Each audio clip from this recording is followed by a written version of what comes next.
If I don't remember your name, Trey, if I don't remember your name, Roderick, I can't send you a referral. I can send them to ALM. I bought it from this guy, ALM, yeah. Every time, I belong to a country club. I'm the only car guy in the country club. So I get lots of questions about how to buy cars. And I also question, every time I see a drive out. Right. Hey, where'd you get it from? What was your sales guy's name? It was a heavyset guy at the... yeah. Almost verbatim. Yeah.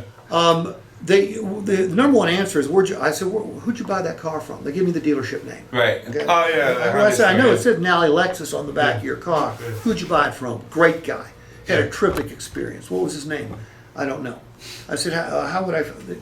They remember the finance manager's name more often than they do. Yeah, that's right. The last person they see, really, usually. Yep. Makes sense. This guy goes, well, he's terrific. Short, fat, bald. Always. Because the CRM is not enough. Right. Okay? If you want to get rich selling cars, you've got to develop a income producing clientele. You're doing 17 cars right now. You're starting to build yourself a good base. Shannon, make sure none of them sons of bitches forget who you are. And when you call them, just say, look, I'm here for you. If you need a service appointment set, I'll meet you up back there. Always offer to be of service to them.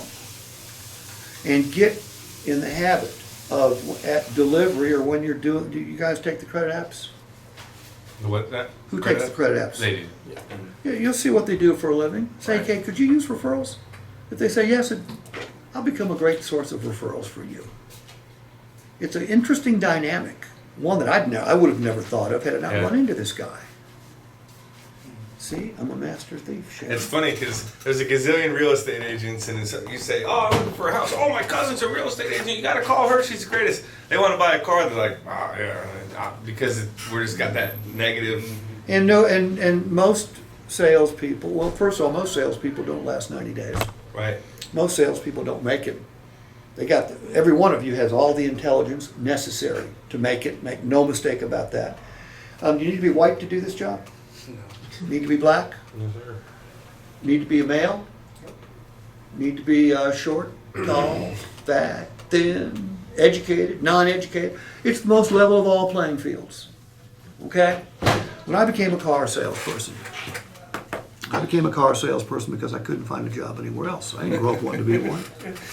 I was well educated. I had a master's degree. I went on lots of interviews with major corporations, IBM, General Electric, banks. No dice. So I was talking to my father, who was a lifetime salesman. He said, you ought to try selling something, Steve. So I said, well, okay. So I started my very scientific job search with the help wanted ads. Letter A, what pops up? Cars. Oh. Automobile. Yeah. So I said, well, shit, I ought to be able to do that. So I've been going on these interviews. I'd get there at 9 o'clock, take a battery of personality assessments, go out to lunch with somebody and go through a series of interviews before I got the letter 3 days later saying, "Don't never come back to our property." So I called the store and I said, I'd like to apply for the job. The receptionist says, come on down. I said, what time? She goes, it don't matter. It don't matter. How could that be?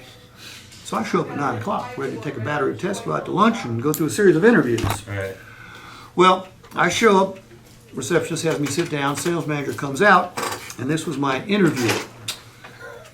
Sudi, how are you? What's up, man? Good to see you. You be me, I'll be the interviewer. You ready? Yeah. Matt, you like people?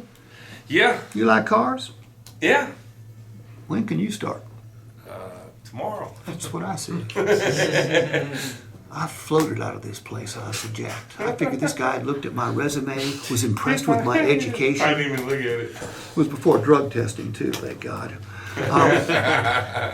So I got a job, so I'm all happy. So I go home and I tell my wife at the time, because I was a bartender. I was a bartender while I was in graduate school, and I kept on being a bartender because A, I was making good money, and B, I was damn good at it. So I said, all right, I got a real job. She goes, what are you going to be doing? I said, selling new and used cars. She was like, ew. She goes, bartending's better than that. I said, okay, thanks for that feedback. So I called my old man. somebody a salesman just like you. So we're going to sell. I said, new Chevys and used cars. He rants and raves about the money he wasted on my education because he sold for IBM. Right. So it was okay to sell in office buildings going up and down elevators. Right. Wasn't okay to sell cars. I had to get all new friends. Did I think I'd gotten a good job or a bad job? Bad. Because all the feedback I got was, that Right. sucks. Selling cars sucks. And I got lucky. Because somebody beat the opportunity into me and literally